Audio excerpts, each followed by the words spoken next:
धर्मेंद्र प्रधान जो शिक्षा मंत्री हैं, दिल्ली यूनिवर्सिटी गए और छात्रों ने उनको काले झंडे दिखाए और उनको योगासन करने नहीं दिया, क्योंकि नाराजगी बहुत है। प्रधानमंत्री इससे भाग नहीं सकते। पर नीट के बारे में तो कुछ तो कह रहे हैं, परीक्षा पर चर्चा करते रहते हैं, पर लीक पर स्पीक नहीं है उनका। पहले शिक्षा मंत्री कहते हैं कुछ गलती नहीं हुई है, कुछ घोटाला नहीं है, कुछ फ्रॉड नहीं है, और बाद में स्वीकारते हैं। और 8 तारीख को सुप्रीम कोर्ट में सुनवाई है। किस तरीके से नीट चलाया गया है, जिस तरीके से लाखों युवकों के भविष्य से खिलवाड़ हुआ है, उस पर संसद पर एक बहस होनी चाहिए। आज छात्र प्रदर्शन कर रहे हैं, राजनीतिक पार्टियों के प्रदर्शन छोड़िए, हम आंदोलन कर रहे हैं, प्रोटेस्ट कर रहे हैं। पर आज देखिए, धर्मेंद्र प्रधान जो शिक्षा मंत्री हैं, दिल्ली यूनिवर्सिटी गए और छात्रों ने उनको काले झंडे दिखाए और उनको योगासन करने नहीं दिया, क्योंकि नाराजगी बहुत है।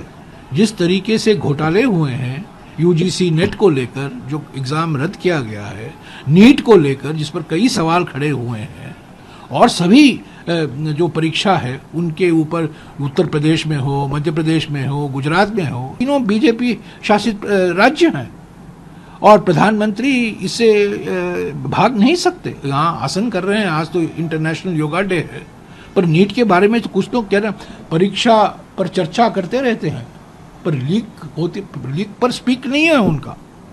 परीक्षा पर बड़े प्रवचन देते रहते हैं। तो ये 24 लाख छात्र, नीट 24 लाख छात्रों ने दिया है, उनका भविष्य का क्या होगा? नेशनल टेस्टिंग एजेंसी बड़े धूमधाम तरीके से बनाया गया, उस पर कई सवाल खड़े किए गए हैं। पहले शिक्षा मंत्री कहते हैं कुछ गलती नहीं हुई है, कुछ घोटाला नहीं है, कुछ फ्रॉड नहीं है, और बाद में स्वीकारते हैं। और 8 तारीख को सुप्रीम कोर्ट में सुनवाई है। और एक और बात मैं कह दूं, 4 साल पहले प्रधानमंत्री ने बड़े धूमधाम तरीके से कहा, सारे केंद्र सरकार की संस्थाओं के रिक्रूटमेंट के लिए, रेलवे, बैंक या सेंट्रल गवर्नमेंट के जो ग्रुप सी, ग्रुप डी रोजगार होता है, उसके लिए हम एक नेशनल रिक्रूटमेंट एजेंसी स्थापित कर रहे हैं। 4 साल हो गए। NRA, NTA national testing agency है, NRA नेशनल रिक्रूटमेंट एजेंसी है।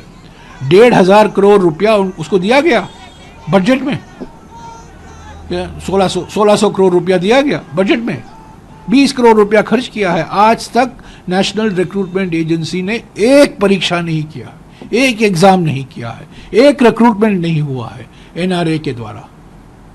तो ये सब हेडलाइन के लिए किया जाता है, बस हेडलाइन के लिए। और नीट तो हमारे संघीय ढांचा पर एक आक्रमण है। ये जो संघीय ढांचा हमारे संविधान में है, और कई राज्यों ने, तमिलनाडु ने, गुजरात ने भी कहा, महाराष्ट्र ने पिछले 4-5 दिन पहले महाराष्ट्र ने कहा कि हम नीट के खिलाफ हैं। कर्नाटक में कई सवाल उठे हैं, इस पर समीक्षा होनी चाहिए। मैंने तो मांग की है कि संसदीय समिति पर, मैं संसदीय समिति का सदस्य था 2014 और 2019 में, नीट की बात हुई, एक आम तौर से एक आम सहमति बनी, पर अभी उस पर पुनर्विचार होना जरूरी है। जिस तरीके से नीट चलाया गया है, जिस तरीके से लाखों युवकों के भविष्य से खिलवाड़ हुआ है, उस पर संसद पर एक बहस होनी चाहिए।